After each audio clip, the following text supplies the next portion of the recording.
Hi, welcome to the Football Writers Podcast. My name's Mike Calvin. I'm joined by Dominic Fifield of The Guardian and David Walker of the Daily Mirror. The world is against Jose Mourinho, apparently. United are victimised. They play too many matches and pick up too many injuries. He needs to spend another 200 million. Now, it's Europa League week. He will probably win 2 trophies this season. So what's there to complain about, Dom? There's always something to complain about if you're Jose Mourinho. We've had it all before. We had it at Chelsea in his first season back at the club in the second spell when they got to the semi-finals of the Champions League and there was a fixture congestion at the end of the season. They went to Anfield with a shadow team and won 2-0 in the Steven Gerrard game. And then Atletico Madrid overcame them over 2 legs. It's just what he does. I mean, it is freakish, the number of injuries they're getting, and to key players as well. But it's just what happens. It's an onerous fixture schedule, but it's the type of schedule you get if you're successful. Well, 9 games in 30 days. He's complaining about that. In 15 of the last 20 seasons, they've actually played more, with greater intensity. But don't you think, Mike, fundamentally it's Jose creating the siege mentality that he loves and that he basically works off, be it in his dealings with the media, the message he passes out to the fans, how tough it is for him, and to a degree the way he deals with the dressing room. I think the dressing room thing's been slightly become a problem for him in the last few months because of the issue over, for instance, the Phil Jones. At one point, Phil Jones was getting herograms as being one of the key reasons for turning the season round, the stability they had at the back, and then that flips to, well, when is he going to play again? If he really is keen, he should be putting himself up for selection. And obviously the bigger one that has been a player who's got repeatedly kicked in the proverbials is poor old Luke Shaw, who I know internally there are people in the dressing room saying, hang on, how far can you push a poor lad like that? If you don't fancy him, do the decent thing and sell him, but don't keep kicking him when he has clearly had problems. And, the news today is that Luke Shaw's got ligament damage in his foot, so he's not putting it on. No. There's a lot of sympathy for him. And does this actually sort of bring out the fact that Mourinho may be a little bit slipping out of his own time in terms of most modern managers are emotionally intelligent. They're quite smart in the way that they deal with modern squads. Is he too much of a blunt instrument? I wouldn't go that far. This is just the way he works, and it's proved successful at every club he's been at. And as you say, they could walk away from this season with 2 trophies. And I suspect that this time next year we will see a Manchester United team competing strongly for the Premier League title, albeit it may be after another £200 million has been spent. I just get the impression with Jose that often when he comes into a club, certainly second time at Chelsea, it took him a while just to gauge what he'd inherited, where the adjustments needed to be made, lavish adjustments. These were similar criticisms that he was issuing to Samuel Eto'o, who was a big ally of his from his days at Inter, to Fernando Torres when he was there second time around. I mean, he was scathing of the lack of forwards he had at Chelsea, and he's doing it now with players that may be a bit more fragile, slightly more vulnerable potentially. I mean, we all know what Luke Shaw's gone through in the last 2 years with his injuries, so maybe it does sound a bit unfair. But the reality is he's testing them, and if they come through those tests, they will be mainstays for Jose Mourinho's Manchester United team. If they don't, they'll move on. I think just one thing to add on that, and where it's culturally different is, I know from my time covering United and dealing with Sir Alex Ferguson on a daily basis, there were times when he made a call or had decided somebody was expendable, but the time wasn't right, and he had to get something out of them, or even to keep them with a market value on them. So even though he knew, and I can remember with one player, it was 2 years from him deciding and the actual exit coming, but he never went into the, with the disdain of Mourinho of putting people down, almost to keep the market value high and to shift him on, even though he knew that's what he wanted to do. So there's greater subtlety in his squad management then? Yeah, without doubt. You can be. I mean, if you look at it now, look at a great example, man. Look at Wayne Rooney. It appeared that Jose was backing him publicly in every way as he was going towards the England goal-scoring record and the Manchester United goal-scoring record. And he kept reiterating, he is my captain, etc.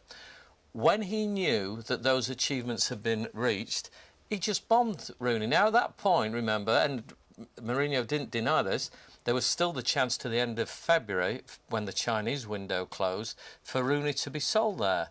If you look at what's happened since that window closed and the way Rooney's been picked, or more to the point, not picked, and just completely frozen out, the value of Wayne Rooney from being, oh, you might get your money back to a Chinese club and he's going to get a deal that's going to make him want to go, his marketability is sinking by the week, you know, literally. And that's partly because of the way he's been managed. But the flip side of that is that if he had allowed Wayne Rooney to leave and then he'd seen Zlatan go down with his knee injury, he would have had absolutely another player absent for what will be a critical run-in. And he needs them. He needs all these bodies at the moment, the way people are dropping like flies. Yeah, I see today again, Raiola, Ibrahimovic's agent, is saying that Zlatan's going to be fine and he'll come back good as new, which he would say, wouldn't he? Yeah. That has thrown the spotlight on Marcus Rashford. A lot of discussion about the dive. To me, that basically gives us the clearest possible indication yet over this weekend that people don't really trust the referees to make the right decision. Is it time for video assistant referees? Well, yeah, it is time because of the level of scrutiny that each decision is coming under now. It was a bad weekend. I don't think it hasn't been like that every weekend. It's just sometimes you have these weekends where there are 3 or 4 incidents. I was at the Watford game on Monday night, and Lucas Leiva got booked for diving in the box. Rashford was simulation.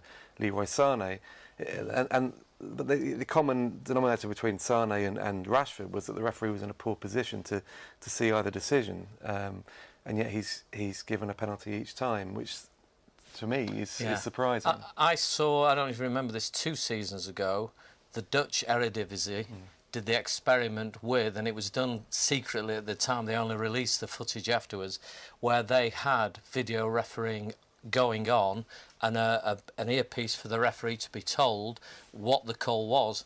People at the games didn't realise what was happening. Nobody knew it was happening. But do you know the weirdest thing was? Commentators at match said, haven't we got some great refs and never getting anything wrong? You know, because every marginal offside, the thing about that is offside because of the camera angle. So it wasn't a case of stopping the game and, oh, let's go up to the studio now. So I think in the long run, Mike, that will come. I've got to say, if we have a reluctance to do that, we currently have a review system mainly over acts of violence that the referee... I think we should now look at acts of simulation that the referees missed and retrospectively punish them to help stamp it out. Because it is poison in the atmosphere, isn't Absolutely. it? You know, because even with Rashford, you know, people are calling him a cheat. Well, that's a very strong word to use, isn't it? It is, but I don't think we should be afraid to use it. I mean, look at say Swansea City go down, and they have been cheated out of points in that game. By a decision that went against them that shouldn't have gone against them. I don't think we should worry too much about the words being used, because I think people are playing for decisions. I don't think Rashford's a criminal. I mean, he doesn't do it very often. I don't remember other incidents. And I think, do you recall when Glenn Hoddle was the England manager and he brought into the debate, and so you're back in the 90s, this about if somebody touches you, you feel the contact. No, he was telling England players, go down, because that's what the Continentals will do. So, I mean, I think it's something that's probably evolved over the last 20 years, and somebody like Rashford's probably come up within that system. My point is, if you are going to stop it, there is only one way. It's no good sending a memo out to tell your players to stop. It's then if Rashford was to miss the next 3 games, he's likely to stop doing it. The danger we've got is, I think you need an instant decision. You've got to have someone look, as you say, the video assistant referee's got to sort of look at it and make a decision then, because it's absolutely no odds to Swansea City if Rashford now gets a 3-match ban. In fact, looking at it, if Rashford misses the Palace game at the end of the season, it actually works against Swansea City again, potentially. So, I mean, and same for Middlesbrough with Sané. If somebody's making an instant decision, that was a penalty or that wasn't, then fair enough. But the caveat on that is there are times when you slow down these incidents, when they look so much worse than they actually are. These people are running at full pelt into the box, and maybe they're touching. We're not ones to judge, any of us.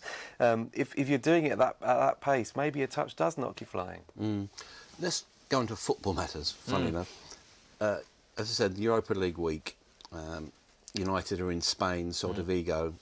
On paper, looks a pretty manageable task. Yeah, I was speaking to a friend of mine who's a scout over in Spain, and he said the best comparison you could make, and I will qualify this, Celta Vigo are virtually a poor man's Atletico Madrid in that the unit, and they are one of the rare sort of middle-ranking Spanish teams where they really have a team spirit and get at you, which is similar to what Atletico Madrid do, but they're nowhere near as good as Atletico Madrid. And funnily enough, the guy who's seen as their talisman is John Guidetti, who, of course, spent time and didn't quite make it at Manchester City, had a terrible viral illness when he was over at Feyenoord and was out for 18 months. And I think it was sort of Ronald Koeman time when he gradually came back there, and is now seen as the sort of kingpin of a Celta Vigo team, who will not lie down or start fracturing as we've seen certain other teams from that area in the past. If United get on top of them, they all stick at it, and they are a sort of gritty, determined team from a league that's a quality league at the very top. And we'll now see, it will be a good judge to see, can Manchester United sweep aside, you know, a middle-ranking Spanish team, as they really should. And yeah, and the form is poor, isn't it? You know, Celta have lost 5 out of the last 6 games in La Liga, and you know they are dealing with, you know, with greatest respect, almost second-class players in terms of, right, Guidetti didn't quite make it, Iago Aspas exactly the same, didn't make it at Liverpool. I don't think we could judge too much on their league performances. That they're a club who would freely admit that once they were safe, they prioritised the Europa League, and they've got into uncharted territory on that. The league is not a priority for them, and the Europa League is. And it's the strength of the collective that has got them this far, and you can see this tie becoming a real grind, because, with the great respect, United don't sweep teams aside in the Premier League or in Europe anymore. It's the way things have gone, and with the injuries, they have to grind out results and hope that little flash of quality sees them through. And the same thing goes in Spain with the Sevilla success in recent years, where again they were never really seen as going to break into the top 2 or 3 and win La Liga. But look what they did in Europe. This is almost the Celta Vigo. That's what we're aiming for now. And Manchester United are obviously seen as a massive scalp for them if that gritty, determined unit can pull off another couple of results for them. The other semi-final, David, Ajax and Lyon. Ajax, I think it's 9 players of 21 or under. Absolutely. A club which is almost reverting back to type. They have had what they describe as a velvet revolution, in that they won 4 league titles under Frank de Boer, missed the 5th on the final day of the season, and the fans said the football was boring, they didn't want it, they wanted something more exciting. So they looked at this, they spoke to Jordi Cruyff, and Jordi Cruyff brought in from Israel the coach he had taken there, a guy called Peter Voss, and Peter Voss has overseen this revolution. So the old Ajax exciting, entertaining football, the 5-second rule where if they lose the ball they've got to get it back in front, all those things are happening with this team of incredibly young players. The place is getting packed out every week because it's exactly as they want Ajax to play, and they've reached the semi-finals of the Europa League playing that way. Now, I mean, you've got a boy, Matthijs de Ligt, at centre-back. He's 17. Now, they played him in the national team and substituted him at half-time, and they do accept there's a limit to him, say, playing 3 times in 7 days. But you've got the talent, and I'm told the biggest teams from all over the world now are currently following Ajax everywhere, such as the talent within that team. And there is a boy, a blonde Dutch midfielder, Donny van der Beek, who is absolutely superb. And you see that the blueprint that Cruyff set of what they want to play is how they're doing it now. And even if it goes wrong, they're not going to panic, you know, because they're second in the league and it's likely Feyenoord will win it. But they've got the principles right, and I am told they've still got £120 million in the bank. So they're not. It's not a we need to go out. They will buy, and they'll buy big at 9, 10, 12 million pounds, normally in South America, but they do not have any intention of squandering that on massive European signings. Yeah, Dom, you're off to Monaco for the Champions League semi-final against Juventus. Do you see any parallels between Monaco and Ajax in terms of that belief in youth? Yeah, to a certain extent. I mean, it has taken a while for Monaco to get to this stage, and a lot of these players have been picked up. They're not necessarily generated within. Some of them are. I mean, Mbappe's the one that everybody raves about, and there are others. Bernardo, justifiably, by the way. Absolutely, what a phenomenon he is. But I can see why everybody loves watching them. They're just incredible as an attacking force, and even when you've got, you know, fullbacks like Mendy and Mendy bombing forward. Mendy, incidentally, is his performances veer from the sublime to the ridiculous. I mean, he's not the finished article. These guys are still quite raw. But what they've achieved in France this season, they look as if they're going to win Ligue 1, which is an incredible achievement. Even, you know, at a club that's backed by an oligarch, it's still incredible to pit Paris Saint-Germain to that.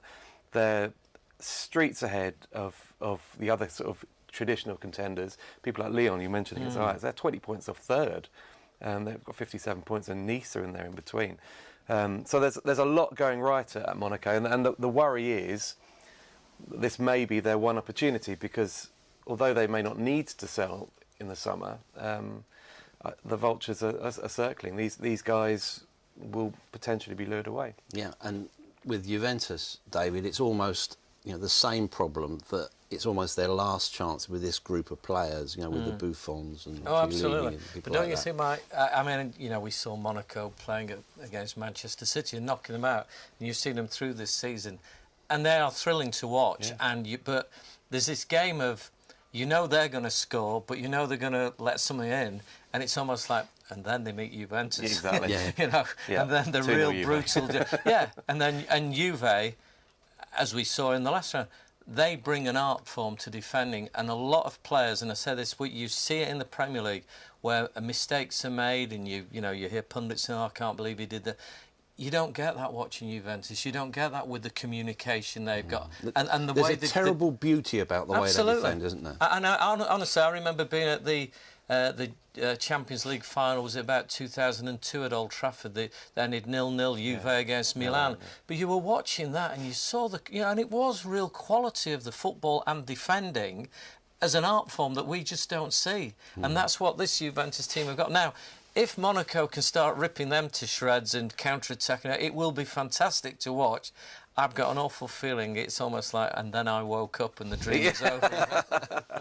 Yeah, talking of dreams, Atletico Madrid are in the same situation where, you know, it is a matter of time before Simeone moves on, Godin is snapped up, Griezmann comes either to Manchester or across the road into Real Madrid. Can they reach the final for the third time in 4 years? Yeah, of course they can. They're streetwise. They've got everything about Simeone. He is that team, and the team that's built in his image. And of all the, that's a toss up between Juventus and Atletico Madrid as to who Real didn't want to play. And I think possibly against local rivals, a team that knows them from La Liga. I think this is a horrible tie for Real. You can easily see a Juventus Atletico Madrid final, and in fairness, that would actually, although it may not be the expansive football that you might get from Real versus Monaco, it would be a fitting final. The Simeone against the old school Juve. I must say, I was alarmed watching the El Clasico a couple of Saturdays ago when you had the game tied, Real Madrid down to 10 men, they're losing 2-1, and they get it back to 2-2 with a few minutes to go. And they've got a 3-point advantage, so the draw's fine. And they're playing out that's it, that'll do us. Yeah. And yet there was still this sort of bugle being blown and the cavalry were charging. And you thought, this is going to end in tears, fellas. And yet they didn't seem to be able to see out the game at that point. And you just thought, if that had been an Atletico Madrid game, Simeone would have been so cute to take the draw, take the 3-point lead, we will grind out the league. And that's the one thing I still think Simeone can do against Zidane, that he has that street toughness to kill a game if he needs to, and that Real Madrid is still full of this great flamboyance that sometimes can be their undoing. And it was that day. What about the almost the eternal attractiveness of playing for Real Madrid in terms of their recruitment? Now, there are some sources who say that David De Gea won't be going, but there is also, at Chelsea, a real fear and a feeling that we could be in summer saga territory with Eden Hazard and going to Real Madrid. What do you think will happen there, Dom? Well, I was convinced that there was absolutely no chance of Eden Hazard going to Real this summer until Antonio Conte was more publicly cautious on the matter last Friday, and he had an opportunity there to say to guarantee that Chelsea would knock away any bid from Real, and yet he he basically said, well, look, it's up to the player. The player's will has to come into this somewhere. Now, I think that Hazard is settled at the moment. He's got a young family. He's happy where he is. He's playing wonderful football. He's in a team that's got a Premier League title to win in the next few weeks, and then they want to target the Champions League next year. And I would be amazed if he opted to sever ties with Chelsea this summer. But at some point in the future, Eden Hazard will be at Real Madrid. There's a lot of noise about transfers, inevitably given the money that's floating around. You know, we can play transfer bingo with 6 players are going to go United, 7 players are going to go to City. Does all that noise, all that speculation, sum up one thing, that maybe those outside the top 2 haven't done as good a job as they could have done? Yeah, and I've got to say, even the top 2, if you look what's left in the Champions League, you know, in the relative stakes, if we're making the comparison between the potential champions and our, you know, you put in Chelsea, I think, are going to win it, but you say Chelsea and Tottenham there, and you say, well, hang on, what happened when they were playing in Europe? Where are we on a long run of seasons now? You know, the years of any English dominance are well gone. So I think it's a bigger picture. I still think the other thing, Mike, is if you look at it, Champions League has become such an attraction to international players. Can you imagine someone like David De Gea, if he's not in the Champions League next season, reflection on where he stands if Real Madrid are knocking? Real Madrid might have won the Champions League again. It suddenly becomes a different picture, doesn't it? So I do think we need our best clubs to be up there, and if you look at it at the moment, there isn't a lot of prospect of that happening in the immediate future. I think Chelsea will offer a proper threat in the Champions League next year. I think they'll invest this summer and add. And I think one of the reasons that they've done so well this season is that they haven't had European football to worry about. I think next year, if Conte is still there, which I think he will be, there's a lot of talk again about Inter Milan, isn't there? Inter's just, I mean, it's just be bubbling along for a while. And until Conte actually formally signs the contract extension, it will carry on and the noises will come out of Italy, because there's got to be an ambition at a club that's just been bought by Chinese owners in Inter who want to make a splash next season. But next year, I'd fully anticipate Chelsea carrying the flag in the Champions League for England. Leicester did a wonderful job this year. Spurs underachieved, but then probably to the benefit of their league form now. And City, if I'm honest, have just been a massive disappointment all season in all competitions. What about Lukaku? You know, there's a lot on social media about him spending 5 minutes talking to Michael Emenalo in the tunnel. Is he of the requisite quality for a team which has ambitions to win the Champions League? I think he is of a very similar style in the sense of the power, pace, etc. of Diego Costa. You do believe he's going to be out the door now, and whether they would have him as part of that, you know, one of the strikers they'd want to look at. The amount of money Everton are going to demand, because he's still got 2 years on his contract, will be you know, a huge amount. But the vibes coming out of Everton are, I mean, remember last year we got the same thing, that he wanted to go back and Chelsea were going to get him, and Everton held firm and said no. You do wonder if the right amount, and the claim is around £80 million. I'm not sure he's worth that, Mike, but you could see him getting into there. Does he take him up a league beyond Diego Costa? I don't think so. I can't see, they're not buying the finished article, are they? I mean, it's as his goal scoring, it's been superb, but in terms of the work rate that Costa puts into the team and the sort of unsettling that he does of opposing defences, not always, you know, in a bit of an underhand way sometimes, but he does a tremendous job for them. And taking that out of the team, putting Lukaku in, I don't think that's a direct replacement. And what about Van Dijk? Yeah, I think that's. I think that will happen. I think that is well, I mean, John Terry is on his way, obviously, and they obviously need to reinforce there. It would offer them options in terms of where Azpilicueta plays. Potentially he could go to right wing back if needed, which would be an upgrade defensively on Victor Moses. Van Dijk is a great player, and I think it makes sense for Andreas Christensen to go to Southampton as part of a deal, possibly on a 2-year loan or something like that, to gain some Premier League experience. You can bet he's going to go for centre-backs with pace, who, you know, obviously big lads who can head it, but have got the pace to play in that 3. But the other thing that struck me was, as of 2 weeks ago, Azpilicueta had the most success as a passer in the whole of the Premier League. Him having the ball, he was more accurate than any other player. And you're thinking, God, what a quality to have for a player coming out from the back, or playing in a wide area. That is quality. If you think what Chelsea have achieved this season so far, and on the basis that they probably are going to win the Premier League, they then go and add Lukaku plus one other striker, I'd imagine, up top, Diego Costa on his way. Say Bakayoko in midfield from Monaco, and Van Dijk at the back.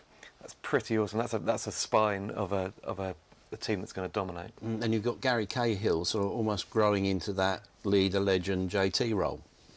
I'm not sure he's quite there yet, but he's doing fine. And again, if you're looking at options in your centre, he's a steady Eddie who's in there, isn't he? You'd have him in there. And I've got to say, David Luiz has defied all my fears about what might go wrong with him.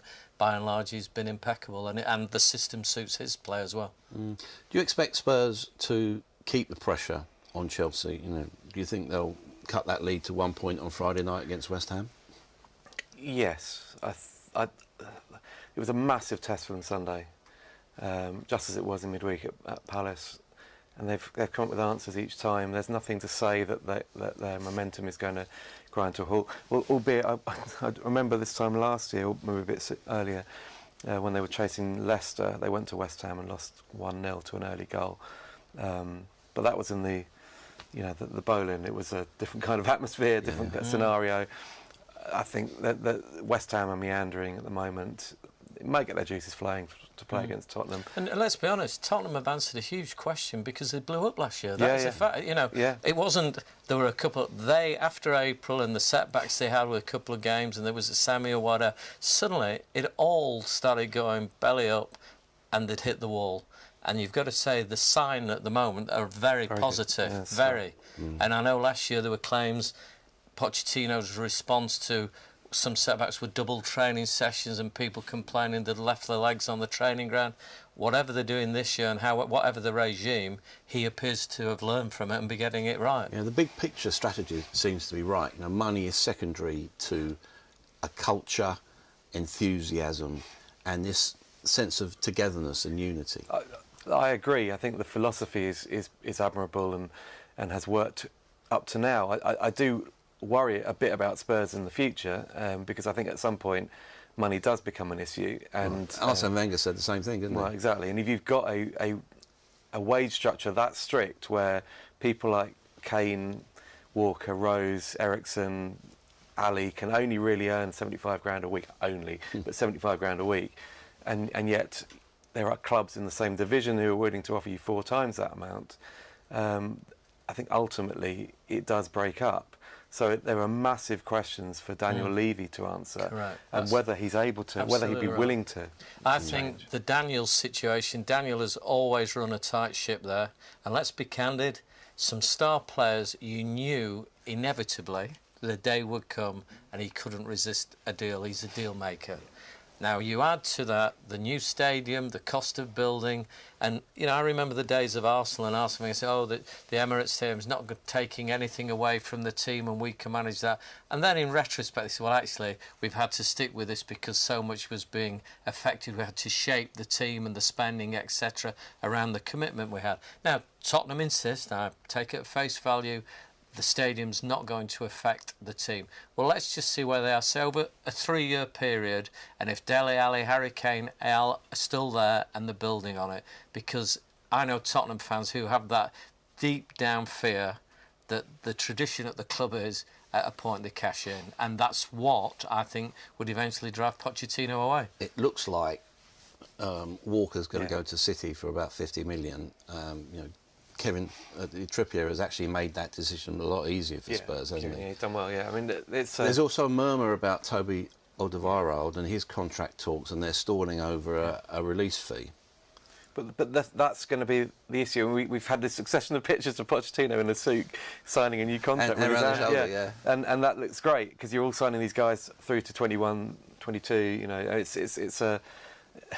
It looks long term. It looks like a long term vision. But the reality is, each summer, each transfer window, the resolve of these players to stay at the club is tested. Walker has been wonderful for Tottenham Hotspur, and at face value, it would be a loss to see him sold. But the reality is, if Pochettino is looking and thinking, well, if I have to get rid of one player this summer and generate 50-60 million for him, at least I've got Kieran Trippier to fit straight into the team. But again, it comes back to the contracts. I mean, I personally find it remarkable that Pochettino would like to sign, for example, Wilfried Zaha, but the contract that Spurs would be willing to offer Zaha is less money than Palace would offer him. I mean, this is Crystal Palace, who might not even be in the Premier League next season, and that just sums up where they are. I actually think that Daniel Levy's got it right. I think everything about that is admirable, but it's finite. It's got a ceiling, and if everybody else is competing at a higher level in terms of wages, and you know the other thing, if you were a selling club or you have selected a man to sell, if you look at the chaos at Manchester City and the rebuilding needed there and the available cash, and somebody like Pep Guardiola looking for right back and left back desperately, you've just got the blinding deal to be done, because he may be surplus to Tottenham if he wants to force it, and then you've got a club with shed loads of money, you can force the price up. Yeah, so I mean, that almost becomes a no-brainer for them all, and everybody thinks they're happy, but it's Manchester City who are going to be paying top dollar all the time. Yeah. Now, at least Spurs have got a plan. You can't say the same thing about Arsenal, it seems to me. They are all over the shop, aren't they? Well, it's just a state of limbo that we've had all season. Actually, not just one season. We're going back 4 or 5 years, probably. The same old problems, the same old issues. I think the contractual situation with Ozil and Sanchez has obviously held the limelight, likewise with Wenger, but the reality is the club's sort of been meandering for a while. They have abject results. They get battered at Selhurst Park. Then they have a little revival, a great win in the cup semi-final. You know, you think, oh well, they're going to kick on now, and then they get outclassed, outmanoeuvred, thrashed at Tottenham Hotspur. That was a 2-0 thrashing, and at least in some ways now, it looks as if they're going to be out the top 4, and something has to change, because that is a major change for them. They're used to competing in Europe. They're used to having that to fall back on every time, and now they've got to adjust. They've got to see where they go from there. It'll ask proper questions at the club. But can it change? Because I watched Wenger quite closely at White Hart Lane, and we're used to his almost like Basil Fawlty-esque gestures, and he was obviously consumed with frustration, and he took it out on Steve Bold, who basically was just took it. Yeah. Now, that contrast of a man consumed by his own frustrations and not seeking answers but just venting, with Pochettino talking quietly with his coaches, getting an idea of some sort of cohesive plan for a game, that's really damning to me. But don't you think, Mike, there have been 2 dominant managers of the last 25 years in English football? Sir Alex Ferguson and this is a word he always used to use, the control he had at Manchester United, which took him 10 years to achieve, but where the board were listening to him and basically wanting to do what his vision was.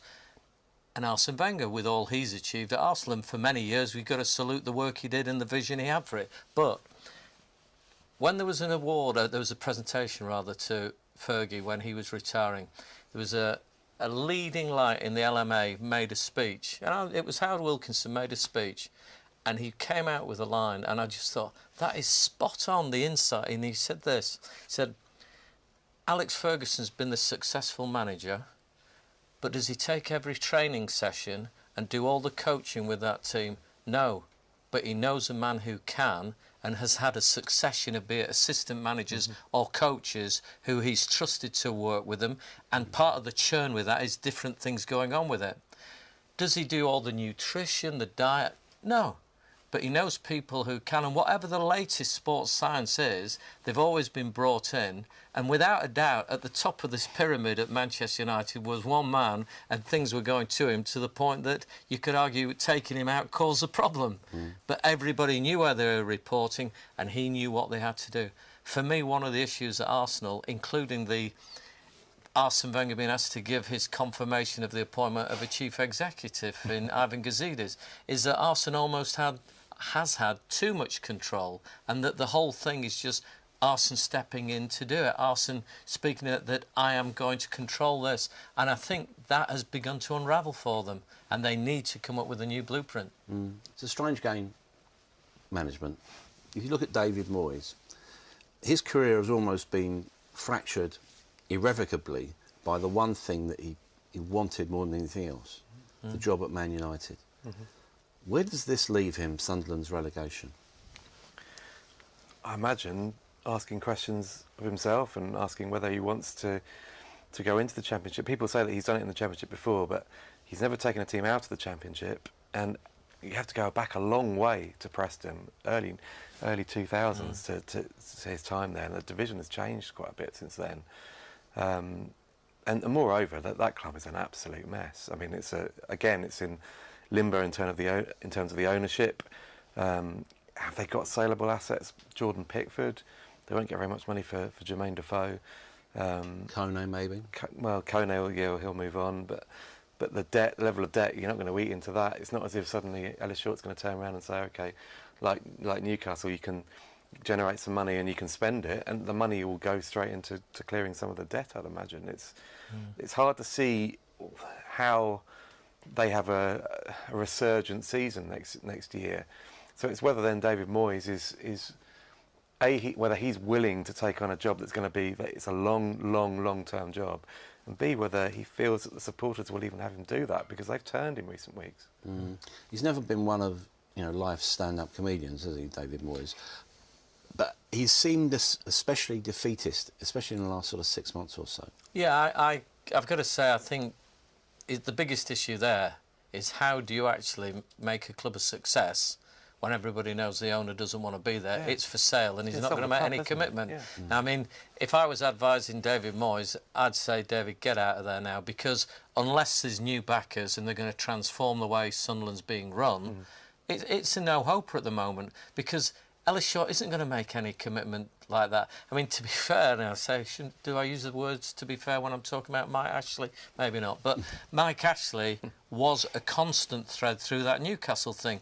There was a stability, even if it's Mike Ashley you're working for.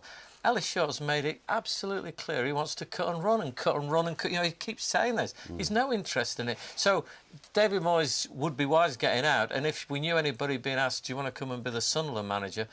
Somebody will, because they always think they can work the miracle. But to me, it looks a nightmare scenario for anybody until the ownership's resolved. But it's not set in stone that if you've got an owner wishing to sell, that the whole thing's going to collapse. You look at Hull. Now they've lucked in with Marco Silva. There's still instability at that club. They still want to sell it. Yeah. Yet they've got a good chance of getting out of this, haven't they? They've got a great chance of getting out of their current relegation issues, but whether they've got a great chance long term if the instability remains at the top is another thing, and they may have another difficult year next year. It always comes round to the debate of manager of the year and things like that, and you look at obviously Conte of what he's achieved at Chelsea, and you look at Sean Dyche, you keep him Burnley up, would be the sort of middle ground of isn't this remarkable. You look at the guy at Hull and what's happened to, I mean, they were absolute doomed, weren't they? Just written off, and sold the chaos the best around players when he came absolutely. in as well. And then what he's done, and this whole thing of still never having lost a home game. I mean, what intrigues me in that scenario now is if Hull and Swansea keep winning games, particularly this weekend, you can see a scenario where Crystal Palace get dragged back into this from being in a position where maybe 1-2 weeks ago, everybody said, well done, Sam, Palace are safe, you've cracked it. And yet, the way they keep going, there is still the hint that the two of them could get out, The club you know well, Dom, what do you think? I remember 1993, I'm afraid. Palace thought they did a lap of honour after their final home game of the season, going into the last week. They beat Ipswich. They were 7 points clear, and everything was rosy. I think they're 9 points clear. 9 points. No, sorry, 7 points clear. And then Oldham then won at Aston Villa the next day. They won against Liverpool in midweek. When Palace got what appeared like a creditable draw at Manchester City, and then all went wrong on the last day, and they got relegated with 49 points, which was enough to get into the Europa League pretty much this season. So look, I'm scarred by that for life, and I always will be. It's playing on people's nerves at Selhurst Park, I think. But the other way of looking at it is that their destiny is in their own hands. Hull and Swansea would prefer to be in Palace's position, 6 points clear, with 3 games to go, particularly with one of those matches against Hull City. Palace have got 3 opportunities to get it right. Swansea have got to win all their games, really, or at least get 7 points. Yeah, because Hull have got Sunderland, which you pretty much think is a 3-point banker for them. Swansea have got Everton. Yes. Tough to beat. Absolutely. I mean, the Everton one at the moment, I always just think, you know, if you look at it as a football fan, you'd actually say at the end of the season, if you're not Arsenal, Man United, Man City this year with all the Pep hype thing, they've had the view, we're going to win the league, we're going to win this, we're going to do it, and there's a disappointment. I think if you were some of the other clubs, you'd be looking, have we made progress? Can you actually see we're getting better? And I think Everton, largely under Ronald Koeman, especially, I mean, the home form have been great until the weekend. I think Everton fans believe that they can see this. There's a transition, but they're getting better. Now, the intriguing thing is, so much of it has been based on really playing at home. Some of the away games, be it the recent 0-0 at West Ham, have been pretty dire. So Everton at Goodison are one prospect, and if you're down in the bottom four, playing Everton on your home patch is different. So I think that's, and as we know, the issue is Hull don't get every game at home, because the Hull home form suggests even the other week when they had 10 men and winning, you know, is astonishing. And Hull, it'll come down to that Palace Hull game, I think, which is the penultimate weekend, and that is a game that Palace will look at and think they can get out of it, and Hull will think if we can win there, then we may well be above Crystal Palace at that point. In which case, you know, they're laughing because they've got Spurs on the last day, which isn't easy. Yeah. What about Swansea in terms of Paul Clement? You know, seasons hinge on big decisions by boards.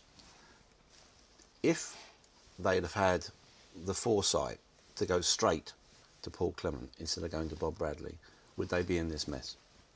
Personally, no, I don't think they would. I think Clement does a lot right. He's a very good coach. I think he's still learning in terms of the managerial front, and I think he was shocked by that 6-game winless run with only 1 point in that time at home to Middlesbrough, and that sort of came out of the blue because they looked as if they turned the corner, and I think that was more of a reflection of the playing squad and a playing squad that I think is actually not being good enough.